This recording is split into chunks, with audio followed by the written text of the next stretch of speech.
काज किए बड़े देवन के तुम, वीर महाप्रभु देखी विचारो, कौन सो संकट मोर गरीब को, जो तुम सो नहीं जात है टारो। बेगी हरो हनुमान महाप्रभु, बेगी हरो हनुमान महाप्रभु, जो कछु संकट होए हमारो, को नहीं जानत है जग में कभी, संकट मोचन नाम तिहारो। जय श्री राम भक्तों, स्वागत है आप सभी का आपके अपने YouTube चैनल पर। आज हम एक ऐसे पाठ के विषय में बात करने वाले हैं जिसका पाठ करने से आपके सभी संकट दूर हो जाते हैं। आपके जीवन में कैसा भी संकट हो, कैसा भी रोग हो, यदि आप इसका पाठ करते हैं तो आपके सभी संकट दूर हो जाते हैं। कौन सा है वो पाठ, क्या है वो पाठ, तो देखिए, संकट मोचन हनुमान अष्टक। ये जो पाठ है, बाल समय रवि बख्शी लियो तब तीनों लोक भयो अंधियारो, ताई सुत्रास भयो जको, यह संकट का सो जात न ठारो। देवनानी गरीब विनती तब छाड़ी दियो रवि कष्ट निवारो, को नहीं जानत है जग में कभी, संकट मोचन नाम तिहारो। इस संकट मोचन हनुमान अष्टक का जो भी भक्त पाठ करता है उसके जीवन में कोई संकट नहीं रहता, कोई समस्या नहीं रहती, कोई विपत्ति नहीं रहती।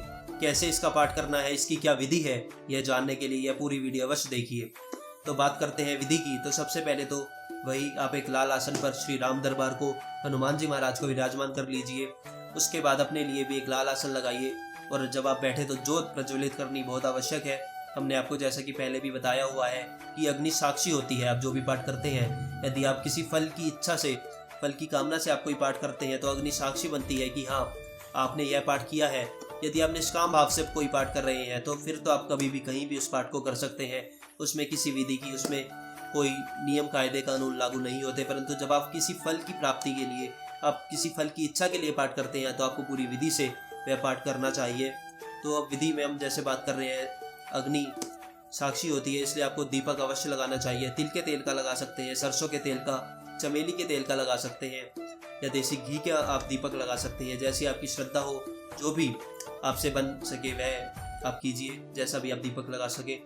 और अपने लिए भी लाल आसन बिठाइए, उस लाल आसन पर विराजमान होइए। अब हनुमान जी के लिए आपको कुछ भोग में लगाने के लिए प्रसाद भी अवश्य रखना है। यदि गुड़ चने का आप लगा सके, इसका आप पाठ कर रहे हैं हनुमान अष्टक का, और गुड़ चने का प्रसाद आप लगाएं तो अति उत्तम है। और यदि ऐसी व्यवस्था नहीं है तो आप चाहे केवल मिश्री का प्रसाद लगाएं, प्रसाद ले, केवल मिश्री का भोग लगाएं, परंतु भोग आपको अवश्य लगाना है।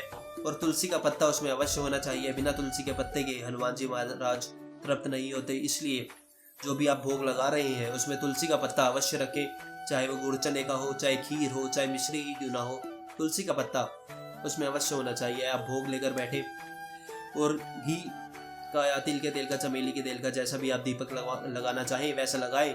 और कुछ देर नाम जप आपको करना है। नाम जप आपने किया, मान लीजिए 10-15 मिनट या आधा घंटा, जितनी आपकी श्रद्धा हो, आप नाम का कीर्तन कीजिए। राम राम राम, सीता राम हनुमान, सीता राम हनुमान, ऐसे आप नाम का कीर्तन कीजिए। उसके बाद अब आपकी श्रद्धा के ऊपर है कि आप कितने पाठ करें। आप 11 पाठ कर सकते हैं। यदि आपको बहुत अधिक लग रहे हैं तो 3 पाठ करें, 7 पाठ करें, 11 सबसे उत्तम रहेगा। यदि आपके पास समय है और आप 11 पाठ हनुमान अष्टक के कर सकते हैं तो 11 पाठ कीजिए, नहीं तो 7, 3, या बिल्कुल आपके पास थोड़ा समय की कमी है तो आप 1 पाठ भी करें तो भी ऐसी कोई बात नहीं है कि 1 पाठ से काम नहीं होगा या आपकी फल की प्राप्ति आपको नहीं होगी। अवश्य आपका भाव होना चाहिए। आप 1 पाठ भी करें परंतु भाव आपका उसमें होना चाहिए। और यदि आप बिना भाव के 11 पाठ करते हैं तो उसका भी कोई लाभ नहीं है। आपका भाव होना चाहिए। यदि आप 11 पाठ करें तो भी भाव से करें, यदि 1 पाठ करें तो भी भाव से करें। 11 जल्दी जल्दी करने के चक्कर में ऐसे आप जल्दबाजी ना करें। बेशक 1 पाठ करें परंतु भाव से करें। और आपके हृदय में ऐसी बात नहीं आनी चाहिए कि पता नहीं काम बनेगा या नहीं बनेगा। ऐसी बात यदि आपके हृदय में आ गई तो आपका कभी भी आपको फल की प्राप्ति नहीं होगी। आपको दृढ़ विश्वास होना चाहिए कि हनुमान जी महाराज के रहते कोई संकट हमें छू भी नहीं सकता, कोई संकट ऐसा हो ही नहीं सकता जिसका समाधान हनुमान जी महाराज के पास ना हो। ऐसा विश्वास आपको होना चाहिए और उस विश्वास के साथ आप पाठ करें। और उसके बाद जब आपका पाठ पूर्ण हो जाए तो उसके बाद फिर से आपको नाम जप करना है। 5 मिनट, 10 मिनट, 15 मिनट, जितना आप, आधा घंटा, जितना अधिक आप करें उतना अच्छा है। जितनी आपकी श्रद्धा हो, जितना आपके पास समय हो, नाम जप करें। नाम जप पहले और बाद में अवश्य करना है। ये पाठ से भी अधिक आवश्यक है। जो आप हनुमान अष्टक का पाठ कर रहे हैं उससे भी अधिक आवश्यक नाम जप है। और यदि हो सके तो साथ में हनुमान चालीसा भी पढ़ लीजिए। आप प्रतिदिन हनुमान चालीसा पढ़नी ही चाहिए। तो एक हनुमान चालीसा आप पढ़ सके तो साथ में हनुमान चालीसा भी पढ़ ले तो बहुत उत्तम रहेगा। अब ऐसी ये पाठ की विधि है। स्नान कर बैठे आप पाठ करें। जब भी स्नान कर बैठे आप ब्रह्म मुहूर्त में पाठ कर ले तो बहुत अच्छा है। नहीं तो देखा गया है कि रात को 9 बजे के बाद आप पाठ करें तो भी बहुत अच्छा होता है, परंतु स्नान कर कर बैठे, जब भी आप पाठ करें स्नान करें।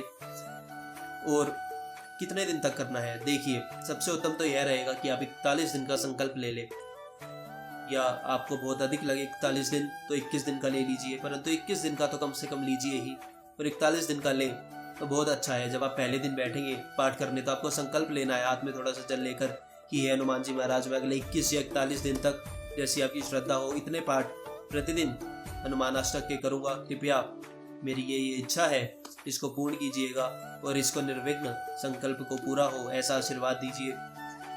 ऐसा आप संकल्प ले पहले दिन, और वह जल जो आपने लिया था उसको धरती पर डाल दीजिए। आपको संकल्प लेकर पाठ करना है, और इसमें कुछ परहेज है। प्याज लहसुन का बिल्कुल भी सेवन नहीं करना है।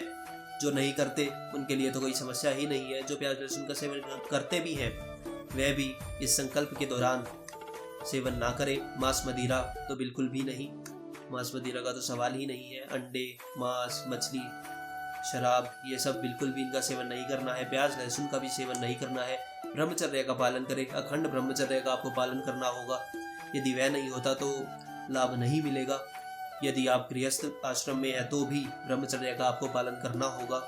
ये कुछ इसके परहेज थे, और बाकी आप श्रद्धा से पाठ कीजिए, नाम जप कीजिए, आपके सभी संकटों का समाधान अवश्य ही हो जाएगा।